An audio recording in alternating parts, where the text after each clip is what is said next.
and so probably got a sneeze coming on. But welcome.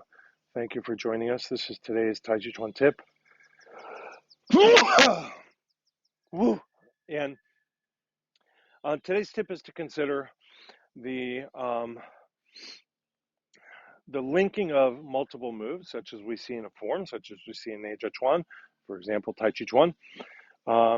By the way, stay tuned to the end of the video if you would, and you'll see my appeal for donations and subscriptions and help and likes and shares and comments and all that good stuff. So if you would, please, please, please, I appreciate that. And perhaps think about what specific person you know could benefit from this particular tip and make a personal share. Email it to them, write a quick note, text it to them, send them the link. That go good way towards helping the channel grow. Thank you very much. So considering the moves in the form and how they're strung together and how we tend to think of them as quanta, we tend to think of this move as being separate from this move, as being distinct from this move, right? So move 2 and move 3 and move 4 are completely separate moves, and that's fine, and they tend to work that way. We've done the applications that way. They were usually taught that way, right? We learn move 6 in the week number 6. We learn move number 7 in week number 7 of the course. Like, that's fine. But what I encourage you to consider is if move 3 has this functionality and move 4 has this functionality, these two separate things. This is for when a guy grabs you with two hands. This is when somebody tries to throw you. You know, like, these are the two functionalities.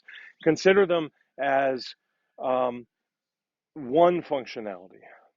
What might it mean if I did these two moves in this order? Maybe not precisely in the way that you would do them in the form, but the gist, the vibe, the jin, the energy of the moves, the concepts of the move. Is it possible that the functionality varies or is expanded in its possibilities, right? So move B really sets up move C. Move B weakens the guy so that move C, which I've learned as a throw, actually makes a little bit more sense because it's been preceded by B.